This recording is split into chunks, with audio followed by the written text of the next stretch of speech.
to jump onto right away that you heard? Dr. Craig? Well, I was very heartened, Jordan, by your affirmation of the objectivity of moral values and duties. You said there are things that are unquestionably good and unquestionably evil, that these moral values are not things that are invented, but they are discovered. And I couldn't agree more. And I would want to push you on this to say that this very consideration ought to help you to move through naturalism and beyond naturalism to a transcendent ground for the objectivity of these moral values and duties, because they won't be found in naturalism. The naturalist is trapped in the lower story. Objective moral values and duties are not physical entities described by the laws of nature. These are transcendent realities, either Platonic or else grounded in God. And therefore, the very affirmation of the objectivity of moral values and duties that was so strong throughout your talk, which I so appreciate. It's anti-relativistic, it's objectivistic. I want to encourage you to push through that naturalism to finding a transcendent ground for these in theism. I think that's the most plausible moral theory that will enable us to affirm the objectivity of these moral values and duties.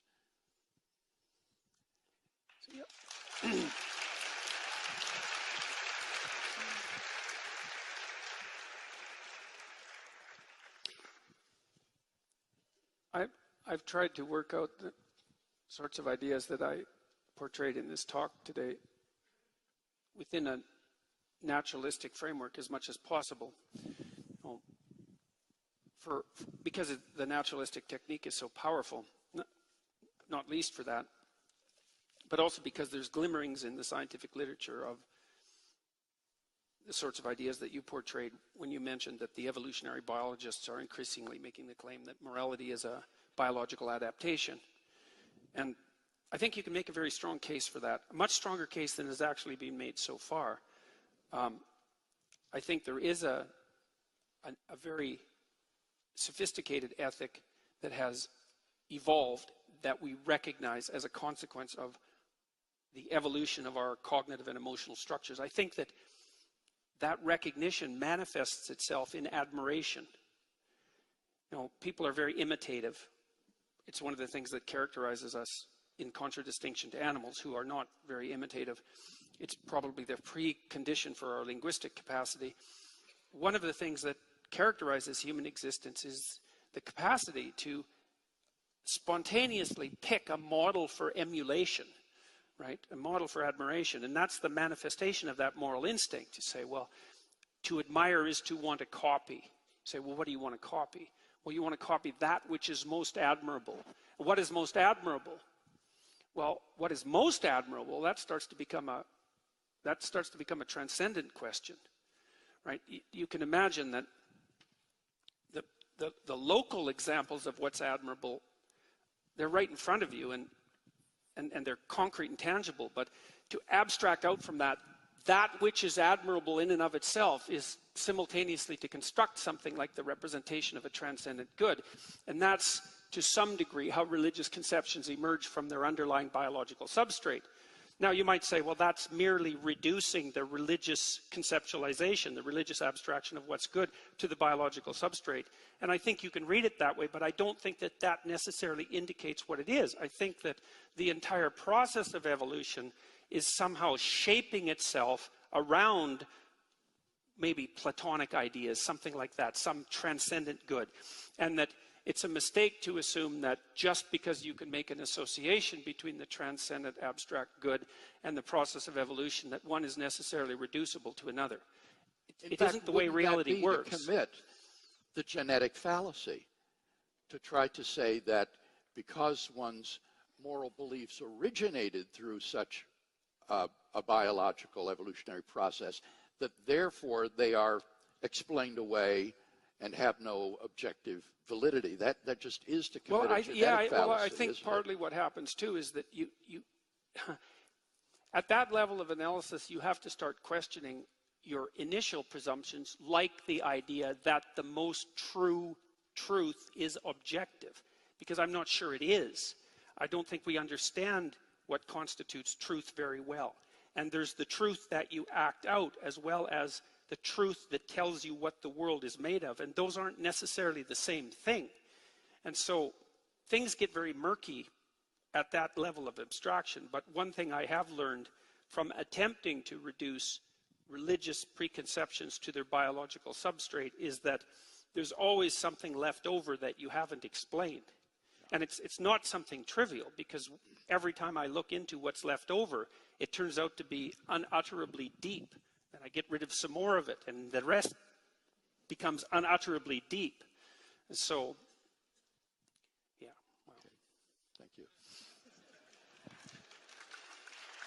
Dr. Goldstein? Yeah. I believe just as strongly in objective moral truths. And I do, in fact, I completely reject your argument that it requires either a grounding in God or in some sort of Platonic ideals. There is an ancient argument, it goes back to Plato, Plato's Euthyphro, that tries to argue that, quite in my book successfully argues, that the addition of God really doesn't help with grounding morality. And this is Socrates asked a priest, Euthyphro, of the ancient Athenian religion, tell me, what is it that makes something good? And Euthyphro answered that God loves it. It's God's attitude, or the God's attitude, that makes it good. And Socrates asks, well, does God love the good because it's good, or is his loving it what makes it good? If it's the first, that God loves giving to the vulnerable, to the victims, to the orphan, to the widow, because it's good, then there is something independent in virtue of which God loves these actions that makes them good, and that constitutes the reason for the goodness. If God hates genocide and loves charity, then there is a reason in virtue of which God has these moral attitudes. And if God himself has no reason for it, if it's just whim, if it's caprice, then is that really satisfying our answer as to what makes good acts good and bad acts bad? That the addition of God doesn't ground things at all. It leaves it makes what seems to us mysterious and answers it with another mystery. So this is, an ancient argument repeated by Spinoza, repeated by Russell, repeated by people. And I would like to ask you how you answer the question. And the whole history of moral philosophy, from Spinoza, through Kant, through Rawls, through Tom Nagel, all these arguments have given completely naturalist arguments to try to ground morality. And they are, in fact, the kinds of arguments by means of which we've made progress, in fact. That all of the individual rights movements, anti-slavery and emancipation of women and on and on and on, have been made on the basis of completely naturalist arguments, taking it as elemental from something that we learn from our own lives, that we matter, and that if we want to answer what is it in virtue of which we matter, what we get to fairly quickly is it's in virtue of something that we share with everybody else. And this is the kind of arguments that have actually had real consequences in terms of emancipating and making real people's lives better ever since, I would say, the Enlightenment, actually. And so I guess my question to you is double. What do you say to the Euthyphro argument? How does God really help? And two, what do you say about the whole progress of moral philosophy, which has in fact been completely secular and has helped more people than, I'm not going to say than religion, I'm not going to say it. Like you want it to. But religion, believe me, has made a lot of people suffer as well. When you speak about Auschwitz, it's very hard for me not to cry. Every person of my generation in my family is named after a dead child who died there. So to me, this is extremely personal. My very name, Rebecca, is some child who died. So that this is, how does this come up? I don't know. I just had to say it. I'm sorry. Those are my two questions to you. Good. I'm really surprised. I'm really surprised to hear you trot out the old Euthyphro dilemma, because this has been answered over and over again by contemporary Christian philosophers like Robert Adams, William Alston, and others. The Euthyphro dilemma is a false dilemma. It posits two non-mutually exhaustive choices. Either the gods love something because it is good, or it is good and therefore they love it. The theistic alternative to the Euthyphro dilemma is that something is good because it is identical with God. God is the good. God is what Plato referred to as the good. So that the reason God wills something is because he is good. And his moral commands to us reflect the goodness of his own intrinsic moral nature. God is by nature essentially kind, loving, compassionate, fair, and so forth. And this completely resolves the Euthyphro dilemma because it's a third alternative to the question. Now, in terms of the second question you raise, the problem with all of these theories is that they can't justify their starting point. They just take it for granted that some sort of humanism is true, that there is something about human beings that is intrinsically morally valuable, but that's precisely, you see, what's called into question by naturalism. If the film of evolutionary history were rewound and shot over again, a very different sort of creature might have evolved from the evolutionary process with a very different set of values. And by what right would we be able to say, well, our values are the correct ones and yours are the wrong ones? It's all socially, culturally relative. And so while I applaud the advances in human rights and things of the sort that you mentioned, I want to help by offering a foundation for the objectivity of the moral values and duties that we both hold dear, a foundation that I think is conspicuously lacking in naturalism. I think the way you approach this is wrong.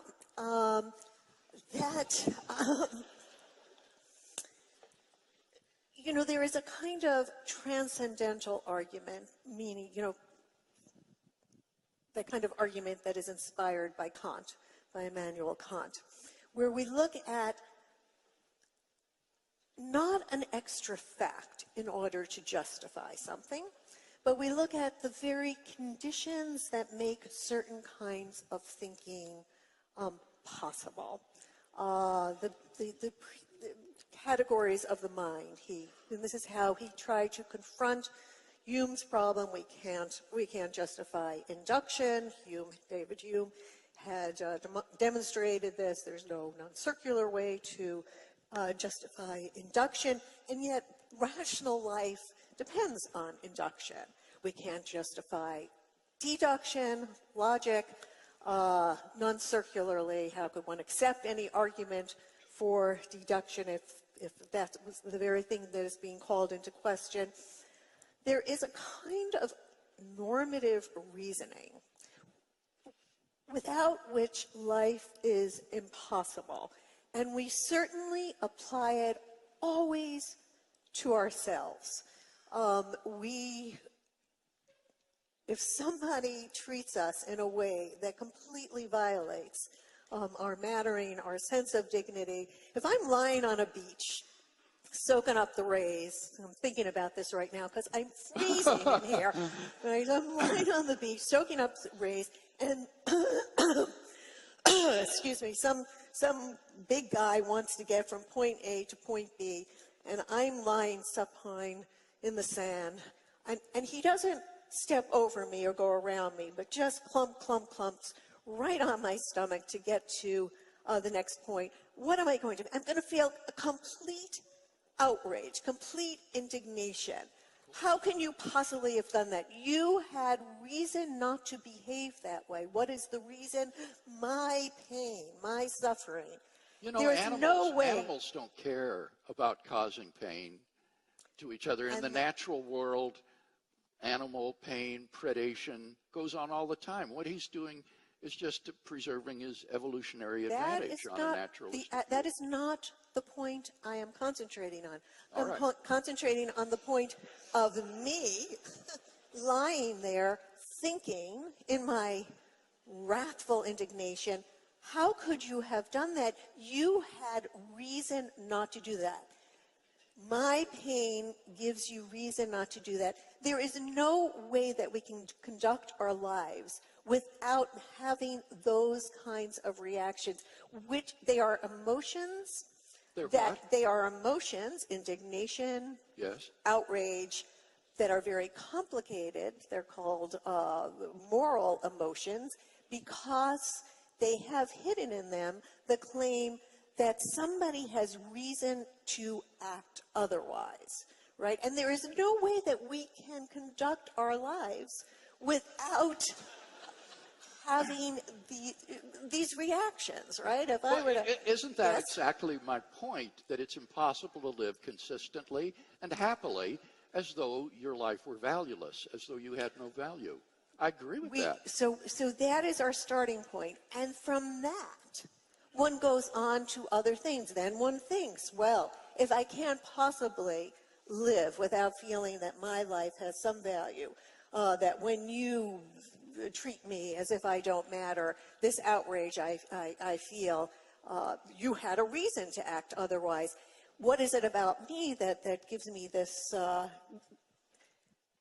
claim of putting reasons on you? When I think about that and try to justify it, I very quickly see there's nothing special about me.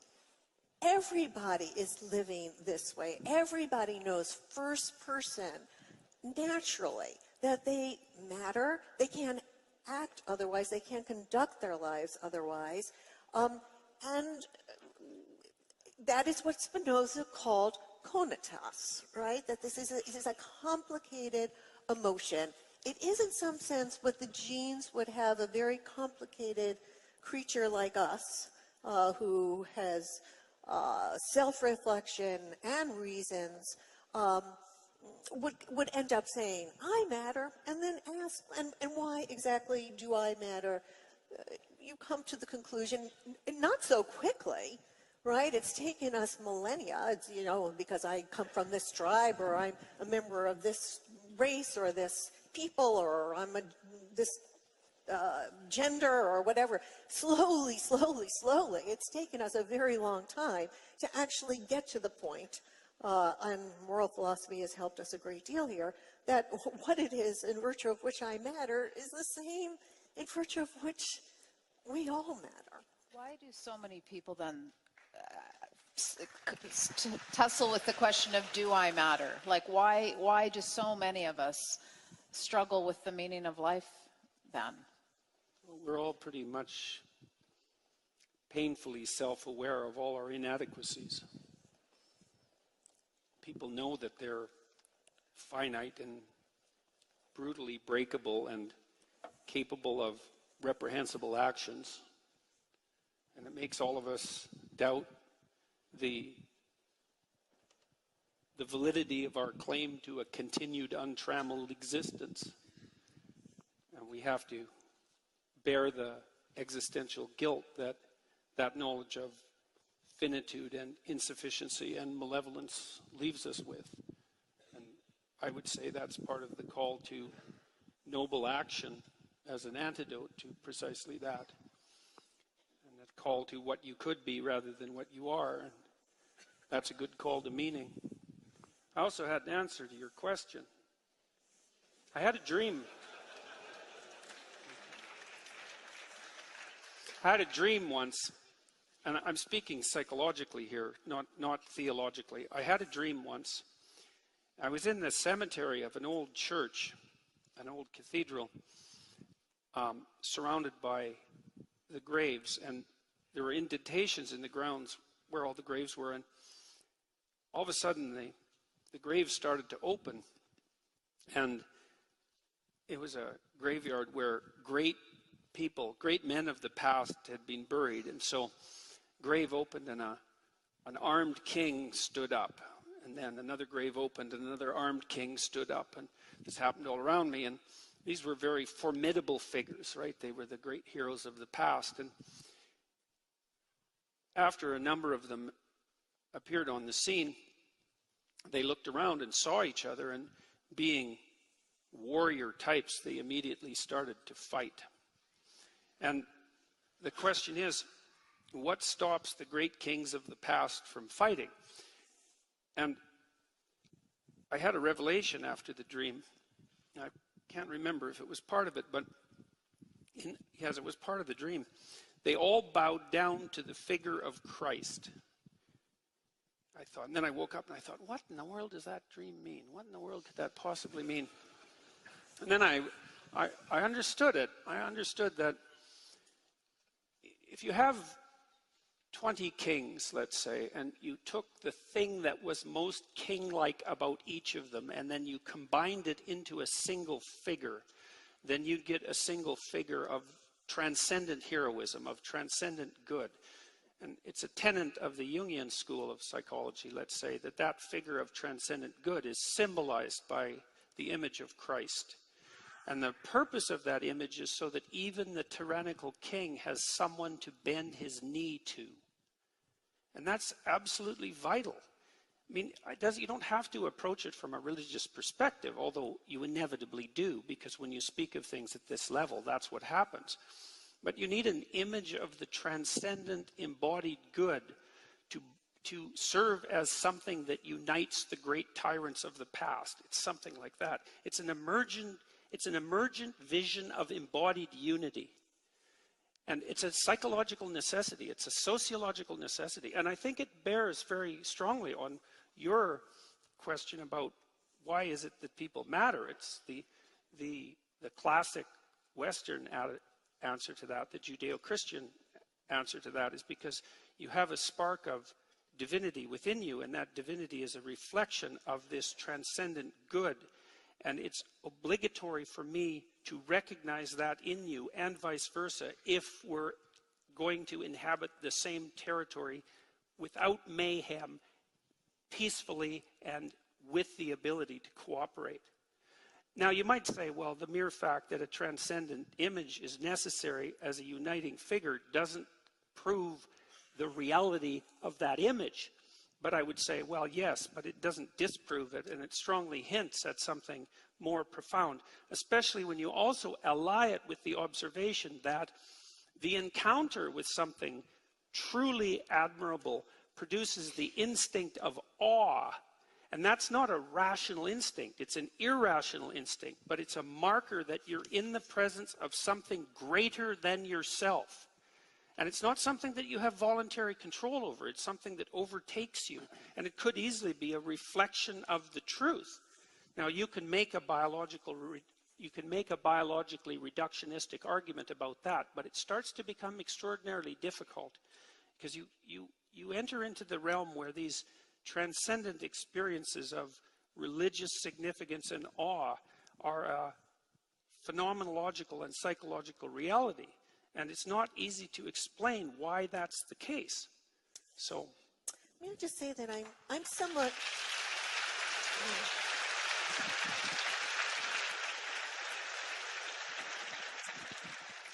I am somewhat suspicious of the transcendent.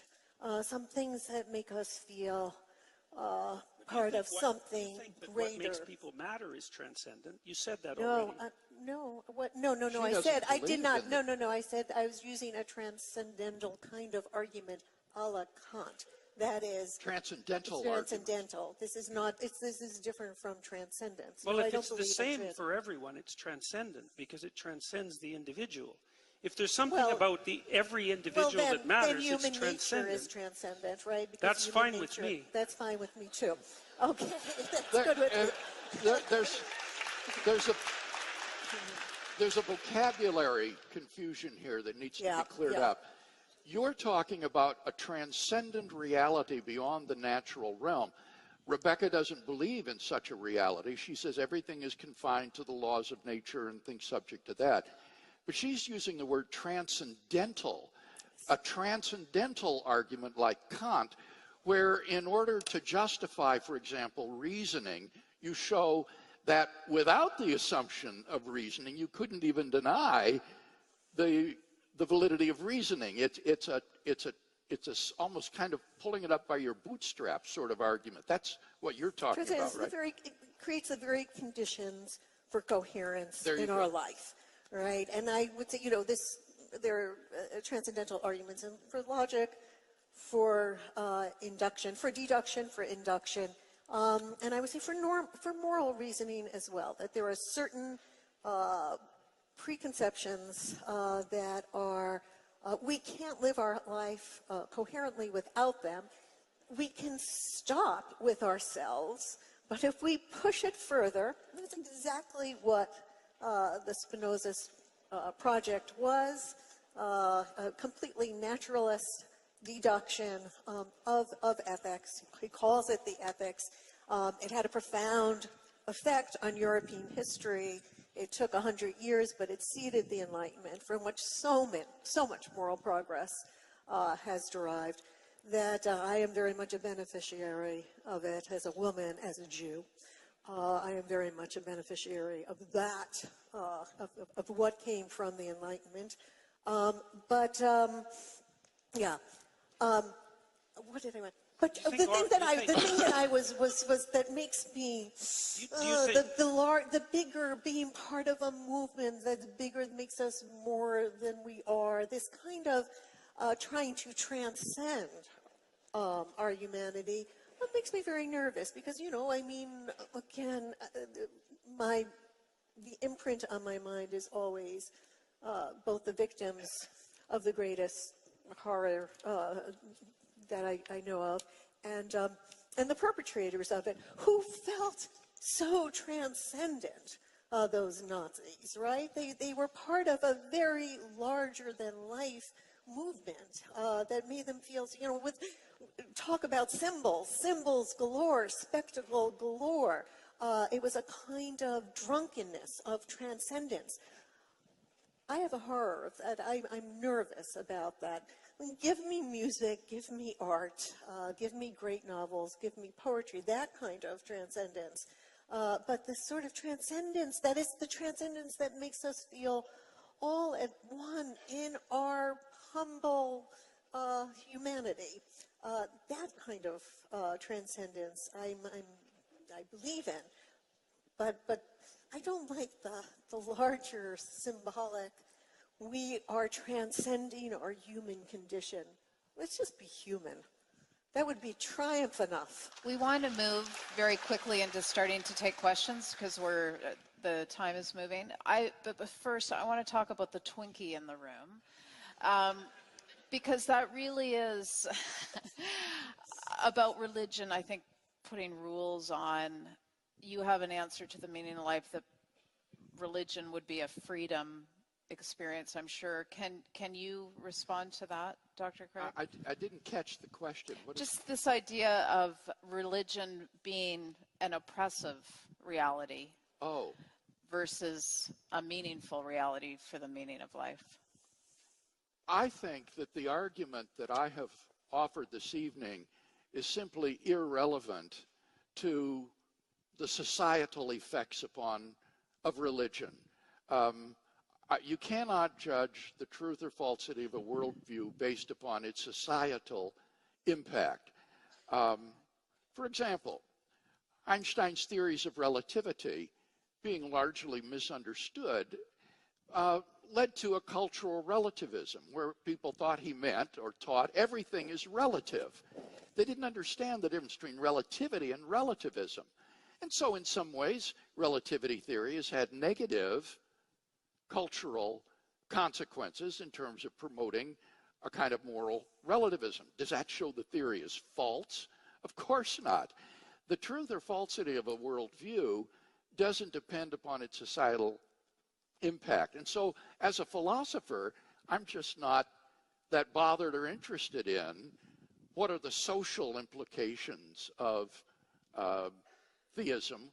I'm talking about a metaethical argument, a metaphysical argument that will give us an objective grounding for significance, human value, and purpose in life that can then be fleshed out in practical, normative ways.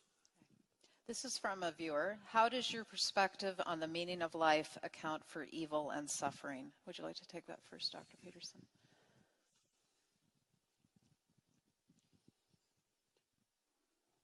Well,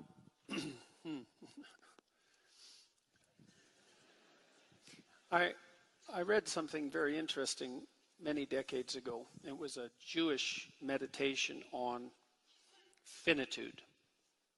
And it was presented in what you might describe as a Jewish Zen koan. There aren't that many of those. So here was the question. What does a being who's omniscient, omnipresent, and omnipotent lack? So those are the three classical attributes of God. And the answer was limitation. And that was the reason for the creation of man.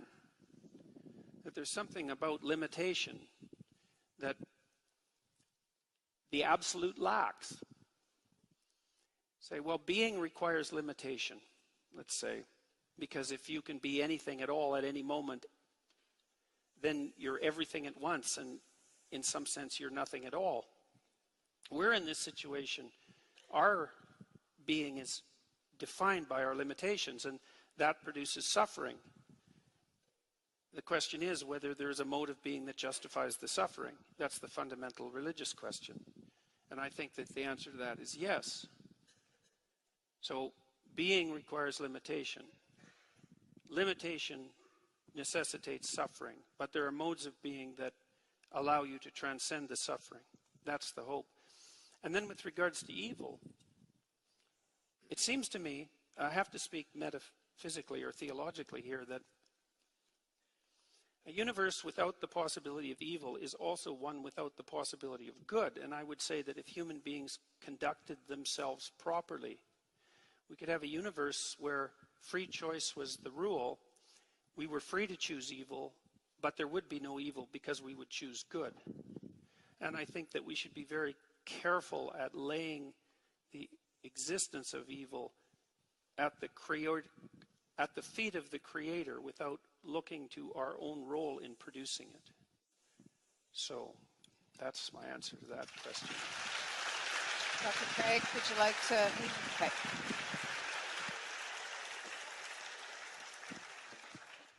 This is a question for you specifically, Dr. Peterson. Do you believe religions like Christianity have a role in the pursuit of discovering that which is opposite of evil? I think that that is what they are, fundamentally. I've spent a lot of time trying to understand the underlying narrative structure of the Bible, for example. It's a very strange collection of books, but it has a narrative structure.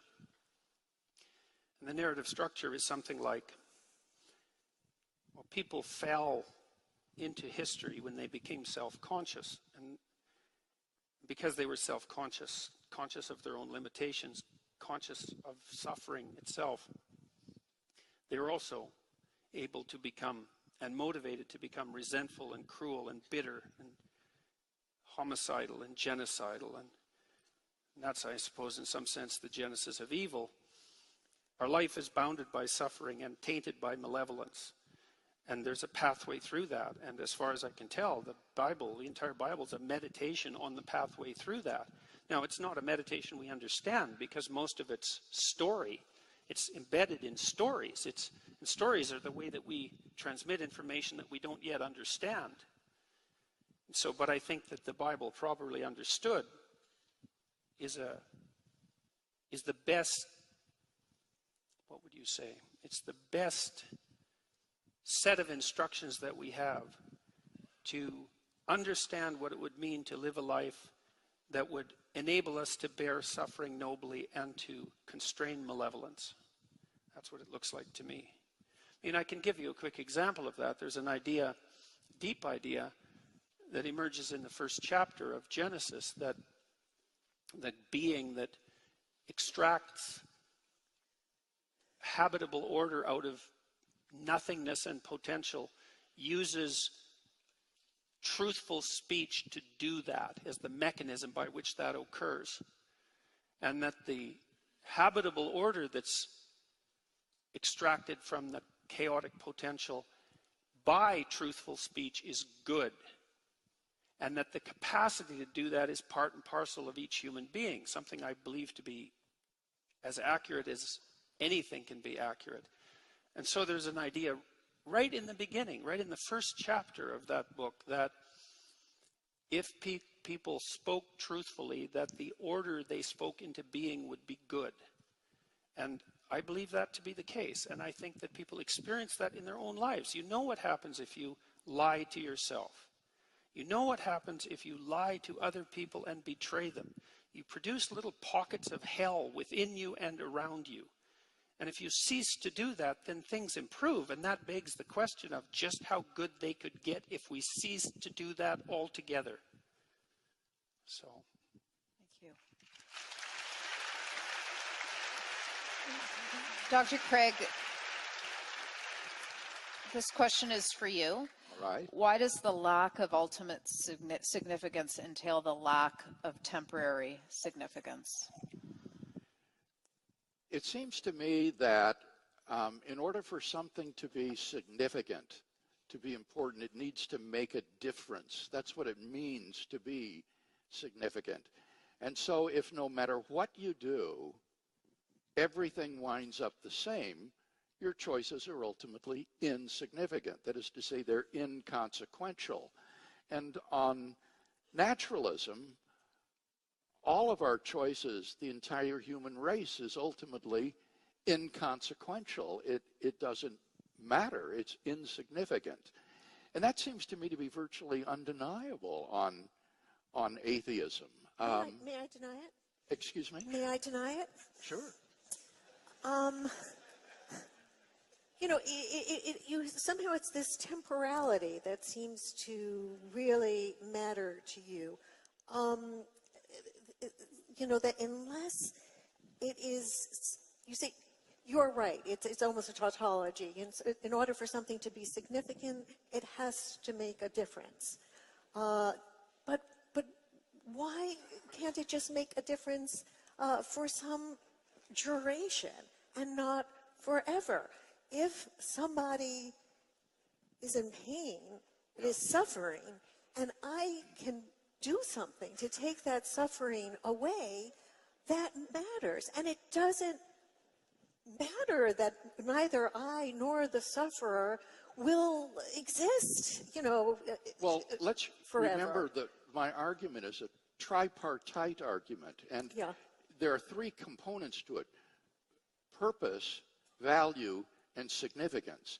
Now, I agree that if things have objective moral worth and value, then their being merely temporary does not mean that they're insignificant. That in that case, you can have significance despite its transitoriness in virtue of its moral worth.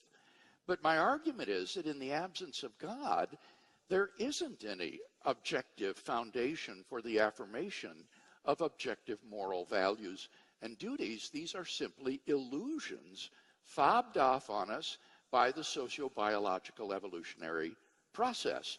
And therefore, you can't rescue significance by appealing to the inherent moral worth of temporary things. If it were only the biological process, the evolutionary process, how could it be that through reflection, slowly, far too slowly, we actually can make progress, right? Everything. There's nothing more biologically determined than male dominance over women. Nothing is more, right? This is... Well, now wait, Rebecca. By what? By And what? yet, You underestimate women. we have our ways, but we are slowly, there's all sorts of behavior that is biologically determined, right? Xenophobia. I spent a lot of time in Africa observing the chimps. It was one of the most amazing experiences for me. I mean, I came back and I could only see, I came back to a conference, actually, and there were two men on either side of me. So this is my fate, this is my doom. They were arguing over me, and here was a little lady in between, and they were pointing their fingers and blah, blah, blah, and trying also to impress me a little bit. And all I could see was what I had just seen in Uganda, right? These men. You mean among the bonobos and the chimps? Not bonobos. Oh, bonobos are entirely different. Bonobos are Fair female. enough, but the point is among that the chimps, the same sort of social behavior exhibited by Homo sapiens is already present in their primate relatives, like baboons and chimpanzees. Yes. And there is no reason to invest human morality with any more objective significance than that kind of behavior that evolution is programmed into other primate species because it's advantageous in the struggle for survival. It's just a herd morality. Progressed. That is not how we progress. That's what not what civilization is, what moral progress is. Wait, where do you get the word progress? Oh, yes, I get the a progress. naturalistic worldview? I think on a naturalistic worldview, you would be justified in talking about moral change. But the word progress smuggles in a standard. No. But that's because you think on a naturalist basis, on a purely naturalist basis, there is no way to justify, to ground objective morality. That's what you, True. I mean, right. Since I don't buy that premise, I do think that one can talk about moral progress. Could I read you a quotation, and I want you to comment on it? Sure. Okay, and here's the... Before you do that, we are running out of time, All right. much as I hate to say it. So please do that. Please do that. And then I'm going to ask you to each make a last statement. The scientific outlook has taught us that some parts of our subjective experience are products of our biological makeup and have no objective counterpart in the world. The tastiness of fruit and the foulness of carrion, the scariness of heights, and the prettiness of flowers are features of our common nervous system. And if our species had evolved in a different ecosystem, or if we were missing a few genes, our reactions could go the other way. Now, if the distinction between right and wrong is also a product of brain wiring, why should we believe it any more real? And if it is just a collective hallucination, how could we argue that evils like genocide and slavery are wrong for everyone rather than just distasteful to us? That's a statement by Steven Pinker.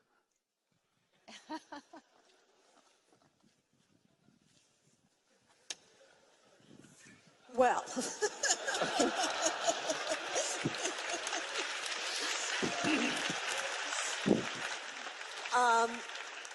yeah, Steven Pinker clearly believes that we can make sense out of moral progress. And believes that we can ground morality on purely naturalist. We are creatures who offer reasons, right? We offer reasons. We reflect upon reasons. We reflect upon our own reactions. Certain of our reactions are biologically determined, but we reflect on them. And we can ask whether or not this is how we are not animals. This is how we are not chimps. We can ask whether these reactions are right. What gives us the right? Were I not myself, would I tolerate this in somebody else? We're able to rise to that level. Evolution has given us that capacity. It's given us language. It's given us self-reflection. It's given us the ability to contemplate points of view other than our own. That's what human intelligence is. And given that, and given certain reactions that we have that ground our lives, that without these reactions we could not even pursue our lives, we can ask, what is it? Am I special? Am I special that I have the right to ask you to treat me with dignity? Is there something cosmological? Do I cosmically play some special role? No. Obviously I don't. That's delusion. That's insanity. This is the kind of reasoning that biology has equipped us with, that allows us to go beyond the chimps that we descended from. Thank you. I'm going to ask each of you, and I'm going to ask you to start with this, Dr. Peterson, and this is how we will end this evening. I'm going to ask you to pretend you're speaking to a friend or maybe a young person who is struggling with finding meaning in life, and I'm just going to ask you to share what you would tell them, how you would encourage them as we end out.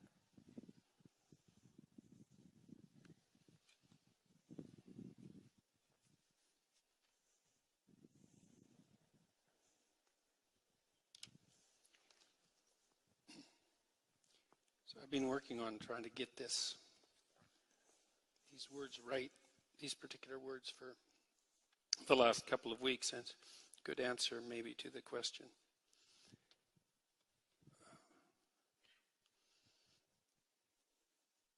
Being is suffering, tainted by malevolence. And so what's the meaning? There's pain to alleviate. There's chaos to confront. There's order to establish and revivify. And there's evil to constrain, not least in our own hearts. And that's meaning enough for everyone. Thank you.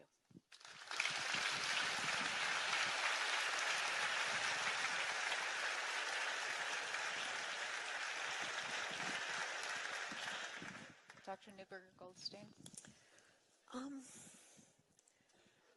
We are creatures who, we're trying to get our bearings. This is, I think, something very, very deep about us. We come into this world, we want to know what it is, where are we, what are we, and what are we supposed to do with whatever it is that we are. We are creatures who are trying to get our bearings. And we ask two sorts of questions in trying to get our bearings. We ask what is, and we ask what matters. And the question what matters comes in two forms. You know, who matters and what matters. And we all want to matter.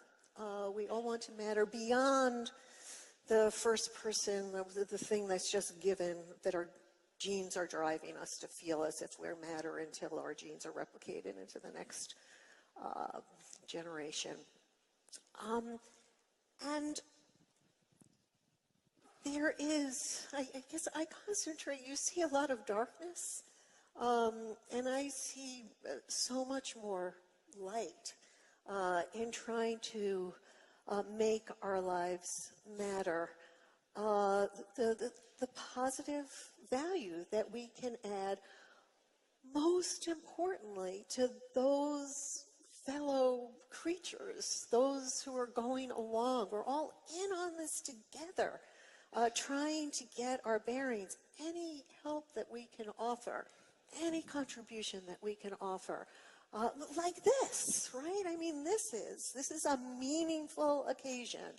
People struggling hard with very, very different points of view to say something that will be universally beneficial, no matter how much you disagree.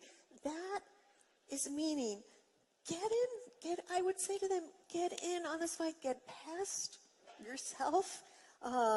Think about all the other fellow creatures who are with you in this struggle together, and let's join forces and move forward.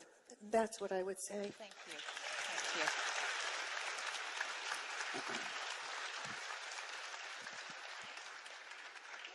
The great American philosopher William James once remarked that we may be in the universe as dogs and cats are in our libraries, seeing the books and hearing the conversation, but having no inkling of the meaning of it all.